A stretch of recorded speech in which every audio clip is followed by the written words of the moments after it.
बेनकणहळ्ली रोडवरती सुळग्याच्या हद्दीत येणारी जागा मोकळी दाखवतो तुम्हाला. कडक उन्हाळा आहे, काजूची बाग आणि माझे स्वतःचेच मावस भाऊ परशुराम गडकरी.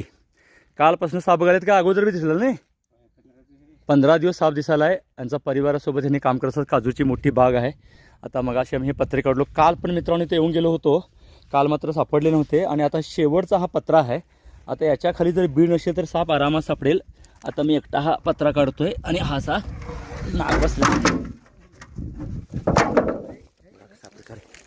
खरं तर त्याच्या एवढे सगळे पत्रे काढले, साप 1 इंच हल्ला नसेल. आणि तुम्ही बघू शकता तिथं एक लहानसं बीळ पण आहे, पण तो बिळात गेला नव्हता. फक्त 15 दिवसापूर्वी हे पत्रे ठेवले आहेत, पण तरी पण साप कुठं गेला नाही लक्षात या. कालपासून दिसायला आहे. खरं तर हा खेळ त्यांना बघत राहावं लागेल असं म्हणावं लागेल.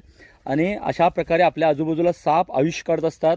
जागा असेल तिथं राहतात. हा बाहेर आला होता आणि लपून तिथं गेला. सामान असेल तर साप आरामात सापडतो, पण तो पळून पण जाऊ शकतो. आणि बीळ असेल तर बिळात जाण्याची शक्यता असते, आणि बिळातले साप लवकर सापडत नाहीत. 5 वर्ष वयाचा नाग आहे, तोही आपल्याला घाबरतो. मी सांगण्याचा प्रयत्न करतो, बागेत वगैरे काम करताना ही नेहमी तुम्ही काळजी घ्या.